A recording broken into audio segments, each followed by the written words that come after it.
The emergency klaxons echoed through the command center of the Galactic Defense Station, their wailing cry cutting through the usual hum of machinery. Commander Vex pressed his six-fingered hands against the holographic display, watching in horror, as the crimson tide of enemy vessels swept across the outer rim. The Devourers had returned after 1,000 cycles of silence, and their numbers were beyond comprehension. "Status report," Vex commanded, his voice steady despite the terror clawing at his chest.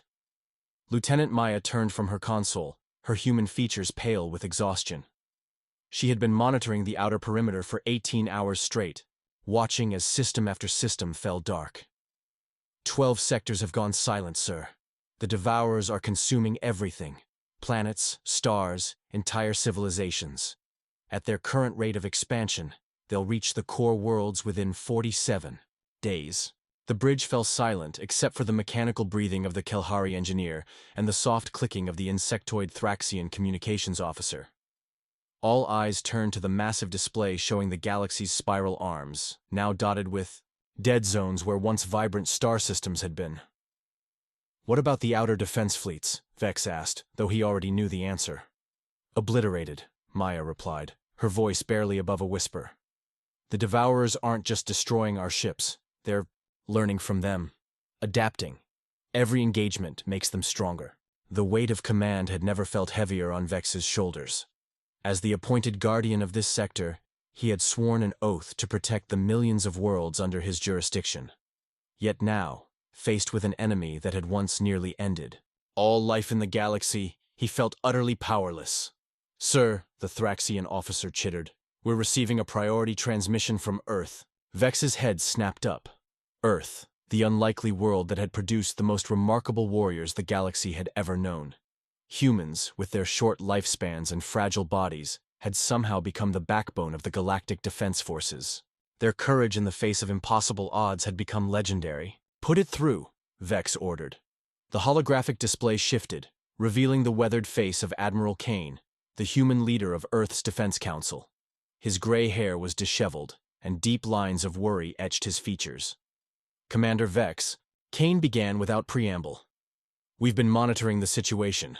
The Devourers have awakened, and conventional weapons won't stop them. We both know how the last war ended." Vex nodded grimly. The previous conflict with the Devourers had cost the galaxy 90% of its inhabited worlds before they mysteriously vanished. The survivors had spent centuries rebuilding, always wondering when the nightmare would return.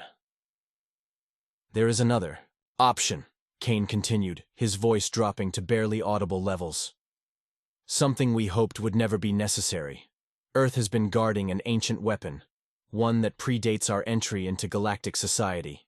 It was never meant to be used, but desperate times." Maya leaned forward, her interest piqued. As one of the few humans stationed in deep space, she understood the weight of what the Admiral was implying. Earth's secrets were closely guarded, and for good reason. Every great bond starts with a single moment of courage. Sarge's Tales Stories is just beginning, and your support matters. If you love emotional sci-fi tales, forbidden connections, and stories that stay with you, hit subscribe. It's free, and it helps us bring more stories from the stars to you. Kane's expression hardened with resolve. "Commander, I'm requesting permission to activate the Lazarus Protocol." The name sent a chill through the command center. Even the normally stoic Kelhari engineer looked up from his diagnostic screens, his pale blue skin darkening with concern. The Lazarus Protocol was whispered about in the darkest corners of galactic intelligence, a theoretical weapon so devastating that its very existence was considered classified beyond the highest security clearances. "Admiral," Vex said carefully, "are you certain such measures are necessary? The protocol has never been tested at full scale. The theoretical models suggest we'll all be dead within 50 days if we don't act," Kane interrupted. "Commander, I've been fighting these things for longer than most species have recorded history. Conventional weapons, energy shields, even our most advanced AI systems, none of it matters against the Devourers. They consume everything, learn from everything, and adapt faster than we can respond." Maya accessed her personal database, cross-referencing what little information she could find about the protocol. The fragments she discovered painted a terrifying picture. references to humanity's genetic memory, mentions of activation requiring biological authorization from Earthborn subjects, and most disturbing of all, warnings about irreversible psychological changes in the human population. "Sir," she interjected, "the data suggests the protocol affects humans directly. What exactly are we talking about here?" Kane's eyes met hers through the holographic display, and she saw something there that made her stomach clench with dread. It was the look of a man who had already made an impossible choice. "The weapon isn't technology, Lieutenant. It's us. It's what we are." Kane paused, gathering his thoughts.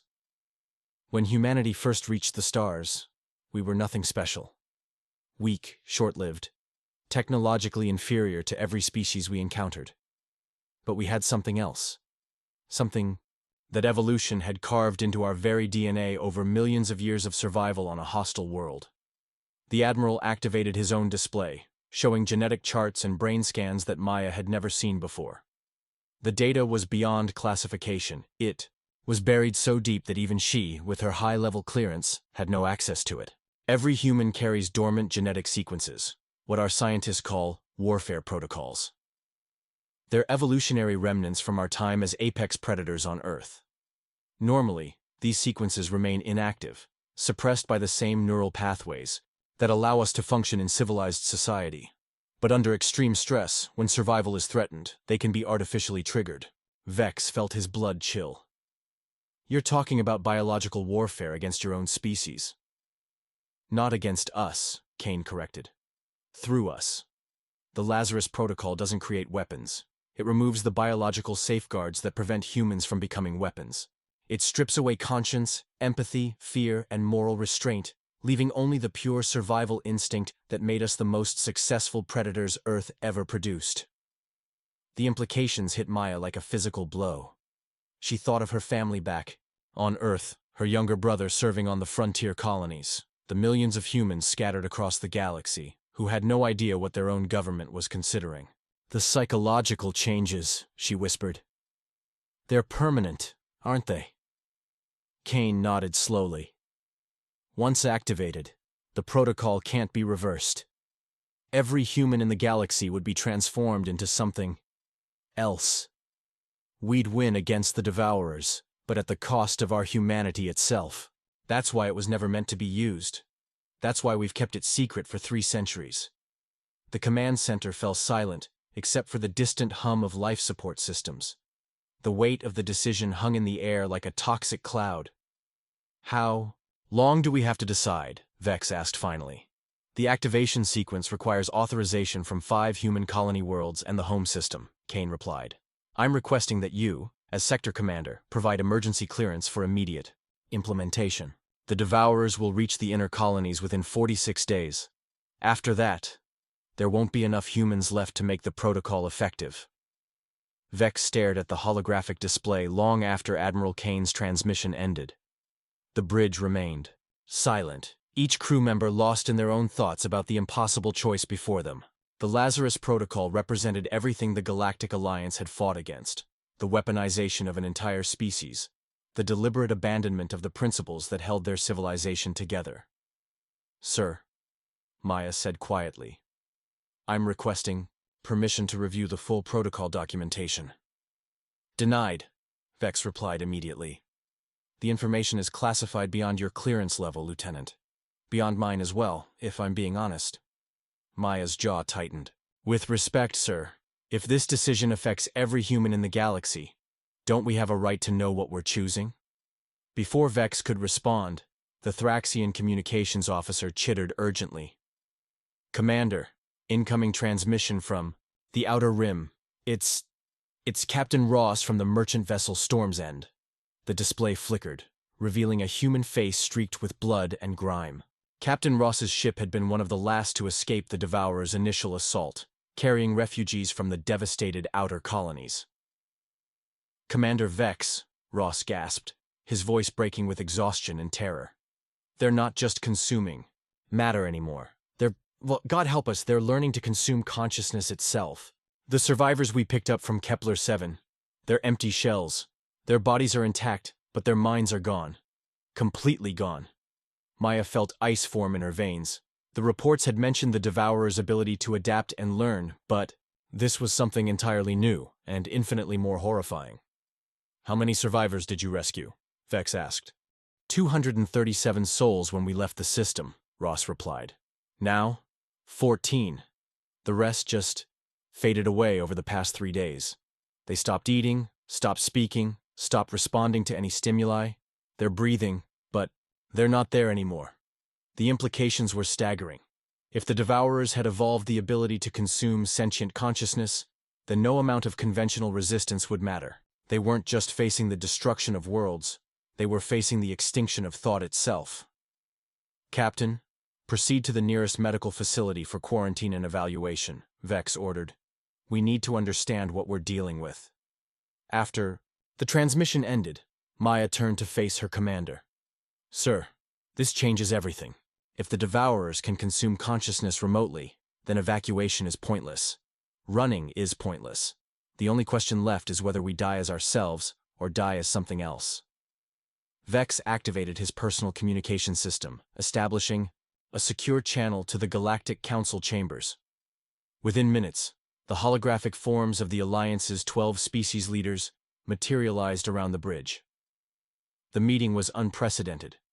Never before had an emergency session been called with such short notice. "Honored council members," Vex began, "we face a decision that will determine the survival of conscious life in this galaxy. The human leadership has proposed activating something called the Lazarus Protocol, a biological weapon that would transform their entire species into living instruments of war." The Kelhari representative, Elder Thane, spoke first. "The human capacity for violence is already well documented. What makes this different?" Maya stepped forward, her voice steady despite the tremor in her hands. "Because this isn't about capacity, Elder. It's about removing all limitations. The protocol would strip away everything that makes humans human. We'd become pure predators, with no conscience, no mercy, no ability to distinguish between enemy and ally." The insectoid Queen Zara clicked her mandibles thoughtfully. "Yet, without such measures, all consciousness dies. The choice appears to be between transformation and extinction." "Not transformation," Maya corrected. "Replacement. The humans who emerge from the Lazarus Protocol won't be the same beings who entered it. They'll be something else wearing human faces." Elder Thane's skin shifted to a deep purple, the Kelhari expression of profound concern. "And if we refuse, what then?" Vex gestured to the tactical display, showing the expanding zone of darkness where the Devourers continued their advance. "Then we continue fighting with conventional means until there's nothing left to fight for. The Devourers have evolved beyond our previous encounters. They're not just consuming matter and energy anymore. They're consuming the very essence of what makes us sentient beings." The council chamber fell silent as the representatives absorbed this information. Each species had their own cultural taboos, their own lines they would never cross. But faced with absolute extinction, even the most sacred principles began to seem negotiable. Queen Zara spoke again. "How long before the activation sequence can be completed?" According to Admiral Kane, they need authorization from 5 human colonies and Earth itself. The process would take approximately 72 hours once approved. "And how long before the Devourers reach the core worlds?" Vex checked his displays. 45 days, 17 hours. The debate raged for 6 hours.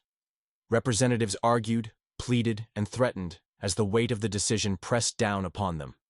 Some species advocated for immediate approval of the protocol, viewing it as their only hope for survival. Others recoiled from the moral implications, arguing that preserving civilization meant nothing if they had to destroy their souls to do it.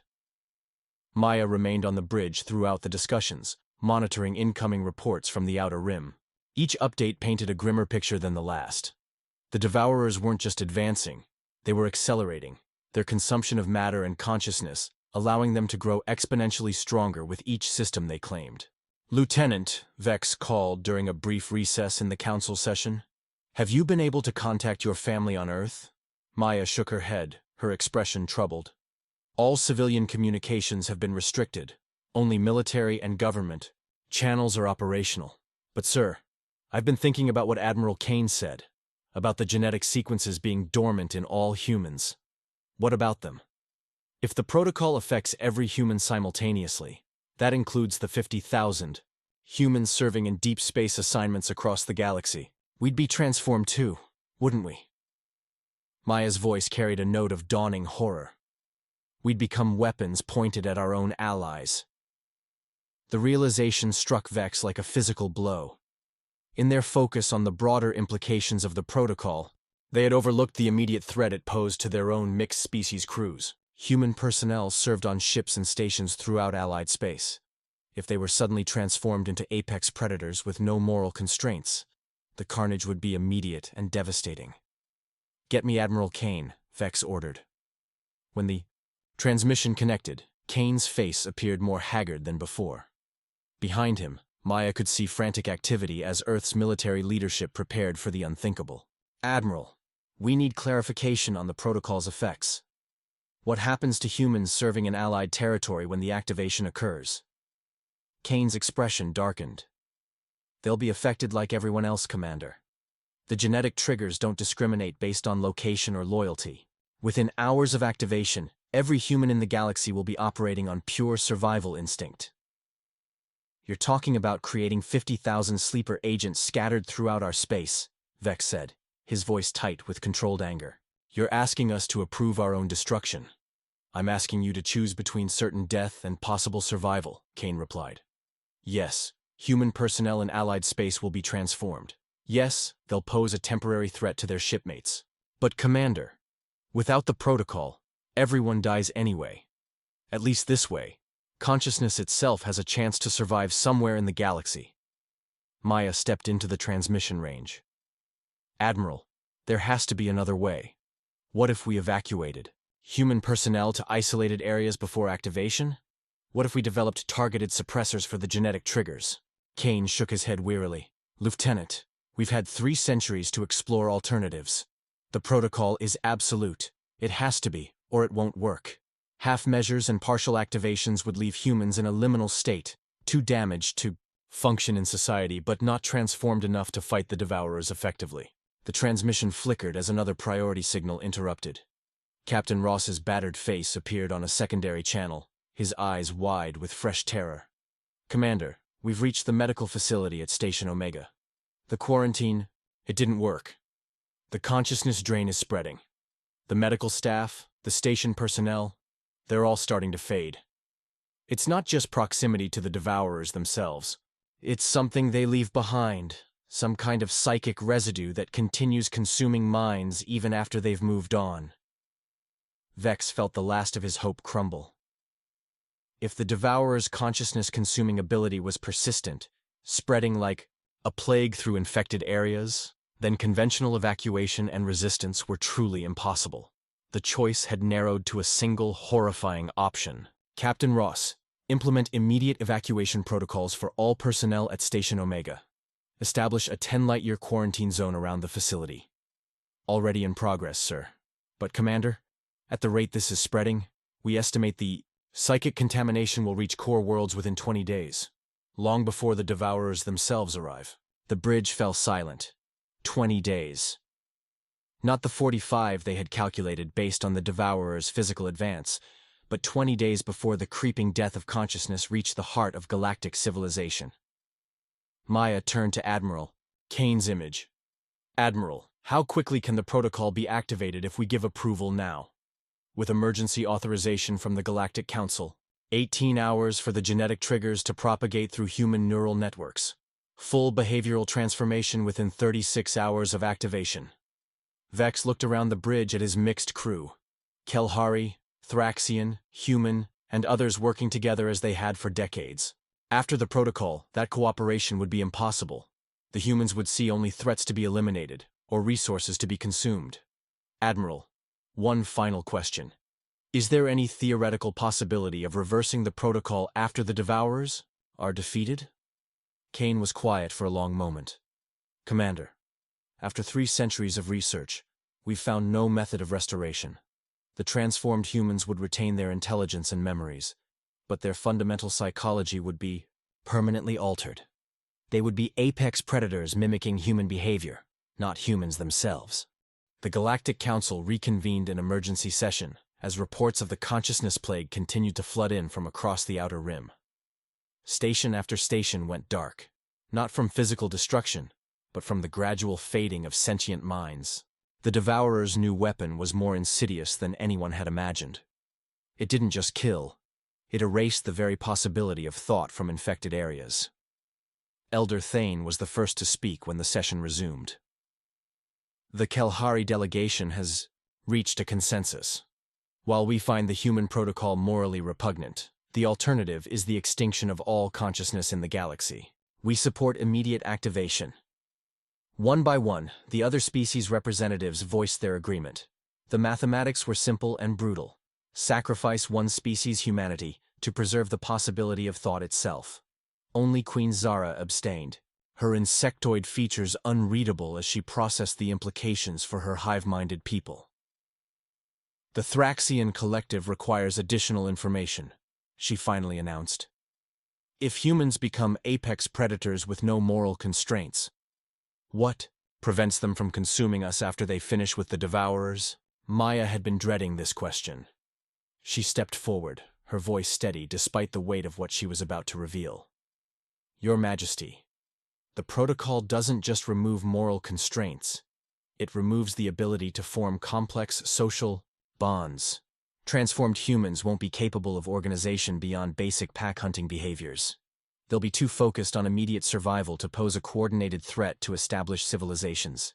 You're describing the reduction of your species to animals, Queen Zara observed. Intelligent animals, Maya corrected. They'll retain human-level cognition and problem-solving abilities, but applied purely to survival and predation. In essence, we'd become what humanity was before civilization. Apex predators with advanced brains, but no capacity for abstract moral reasoning. Vex activated the tactical display, showing the projected spread of both the Devourers and the consciousness plague. Council members, we have 18 hours remaining before the psychic contamination reaches the first core worlds. Admiral Kane requires authorization codes from each species to proceed with protocol activation. The voting was swift and unanimous, save for Queen Zara's continued abstention. As each representative provided their authorization codes, Maya felt a strange numbness settling over her. In less than 2 days, everyone she had ever known would be transformed into something unrecognizable. Admiral Kane, Vex announced once the codes were transmitted. You have Galactic Council approval for immediate activation of the Lazarus Protocol. May whatever deities watch over us all forgive what we're about to do. Kane's image nodded grimly. Activation sequence initiating now. All Allied personnel are advised to isolate human crew members within the next 12 hours. After transformation begins, they will not be able to distinguish between friend and enemy. The transmission ended, leaving the bridge in heavy silence. Maya looked around at her colleagues, beings she had worked alongside for years, fought beside in smaller conflicts, shared meals and conversations with during long shifts. After tomorrow, they would be strangers to her, just as she would become a stranger to herself. Lieutenant, Vex said quietly, I'm placing you under protective custody until the transformation is complete. It's not personal. It's for everyone's safety. Maya nodded, understanding the necessity even as her heart broke. Sir, I have one request. When this is over, when the Devourers are defeated, I want the Council to remember who we were before. Don't let the transformed humans be seen as monsters. We were people once, and we chose this sacrifice willingly. That's a promise I can make, Vex replied. As Maya was escorted to the isolation chambers that had been hastily prepared throughout the station, she passed other human crew members being similarly confined. Some wept, others stared blankly ahead, and a few managed weak smiles of encouragement. They all understood what was coming. The death of everything they had been, in service of preserving everything they had fought to protect. The isolation chamber was small but comfortable, with a viewing port that looked out into the command center. Maya could see Vex coordinating with the other species as they prepared for humanity's transformation. Emergency protocols were being implemented across the galaxy. Human personnel isolated, weapons secured, communication networks reconfigured. to account for the loss of human expertise in critical systems. 12 hours later, the first reports began arriving from Earth. The genetic triggers were propagating through the human population with terrifying efficiency. Major cities reported increasing incidents of violence as the psychological changes began to take hold. Human military units were going offline as command structures collapsed under the weight of transformed personnel. Maya felt the changes beginning in herself, a strange tingling in her nervous system, followed by a gradual shift in her perceptions. Colors seemed more vivid, sounds more distinct. Her heart rate increased as dormant neural pathways awakened, flooding her consciousness with new sensations and drives.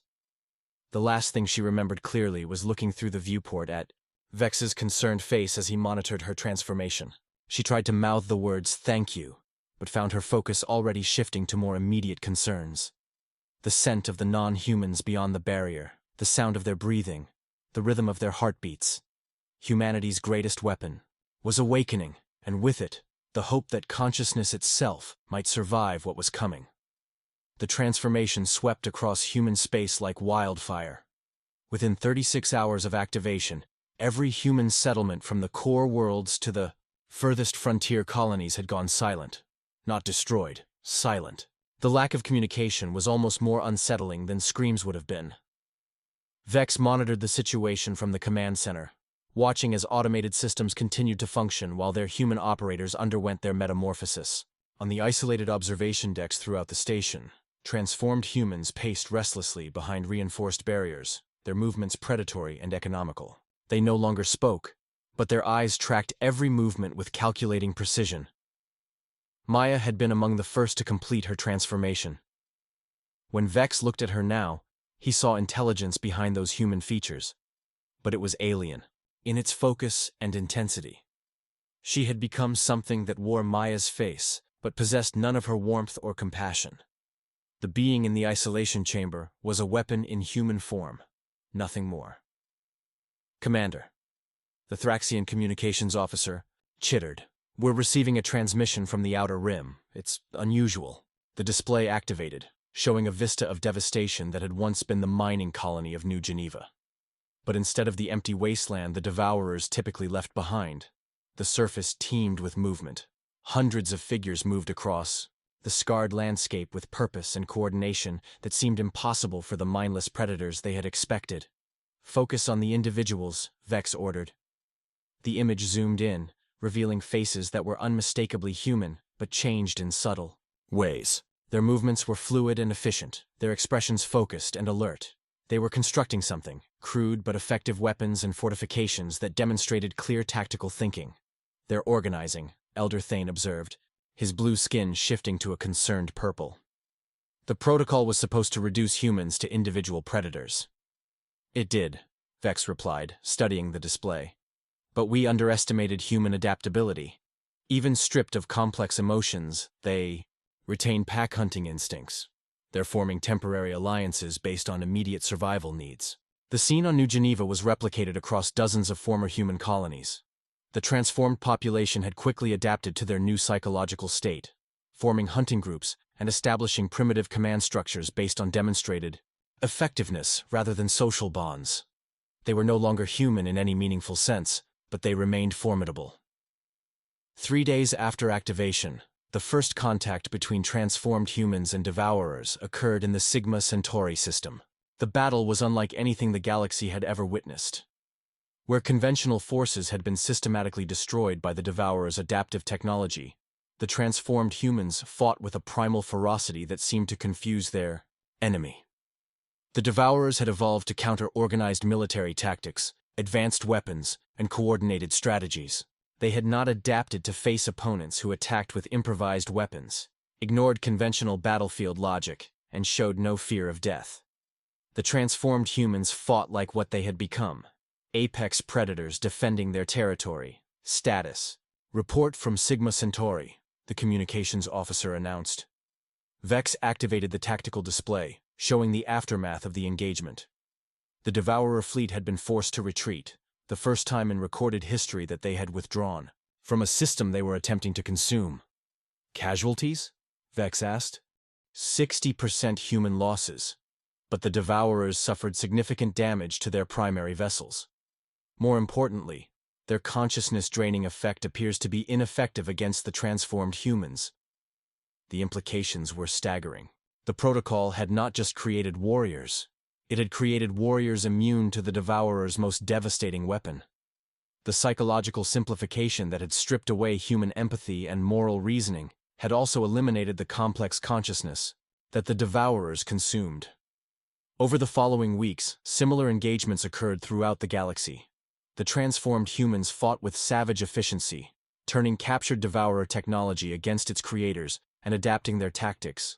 With each encounter, they showed no interest in preserving infrastructure or protecting non-combatants, but they demonstrated a single-minded determination to eliminate the alien threat. Maya and the other isolated humans on the station became increasingly agitated as reports of the fighting reached them. They could sense the conflict through means Vex didn't understand, and their predatory instincts were clearly driving them to join the battle. Several had to be moved to heavier containment after they began attempting to break through their barriers. Commander, Elder Thane approached during one of Vex's observation sessions. The Council is requesting a strategic assessment. How long? Before the Devourers are neutralized? Vex studied the tactical displays showing the expanding conflict zones. At current rates of engagement, the transformed humans will drive the Devourers back to the galactic rim within 6 months. Complete eradication. Perhaps 2 years. And after that? The question hung in the air like a toxic cloud. Once the Devourers were defeated, the galaxy would be left with billions of transformed humans, apex predators with advanced intelligence, but no moral constraints. They had saved consciousness itself, but at the cost of creating a new threat that might prove just as dangerous as the one they had defeated. After that, Vex said quietly, we'll face a different kind of challenge. The transformed humans won't simply disappear once their primary threat is gone. They'll need new territory, new resources, new purposes, and we'll be the closest available targets. The victory against the Devourers was beginning to look less like salvation and more like trading one extinction scenario for another. 6 months later, Vex stood in the same command center. But the galaxy beyond had been transformed, beyond recognition. The Devourers had been pushed back to the outer darkness, their once unstoppable advance halted by an enemy they could neither adapt to nor comprehend. Reports from the front lines described scenes of almost mythical savagery as transformed humans hunted the alien invaders with relentless determination. Maya remained in her isolation chamber, though the barriers were no longer necessary. The psychological transformation had stabilized into something unexpected. The transformed humans had developed a primitive but functional social structure based on territoriality and resource sharing. They showed no interest in attacking the station's non-human personnel, viewing them as neither threat nor prey. The final Devourer stronghold has fallen, the communications officer reported. Long-range sensors confirm complete withdrawal from galactic space. A cheer went up from the mixed-species crew, but Vex felt no joy in the victory. They had won, but the cost had been the fundamental alteration of an entire species. Billions of humans had been transformed into something else to save trillions of other beings. What's the status of the transformed populations? Elder Thane asked. Vex activated the galactic overview, showing the distribution of human settlements across former colony worlds. They've established territorial boundaries and appear to be developing sustainable communities. Population levels are stabilizing, and they've begun basic agricultural and manufacturing activities. Are they still a threat to the Alliance? Not in the way we expected, Vex admitted. The transformed humans show no interest in expansion beyond resource-rich systems. They're apex predators, but they're also pragmatists. They seem to understand that cooperation with us serves their survival needs better than conflict.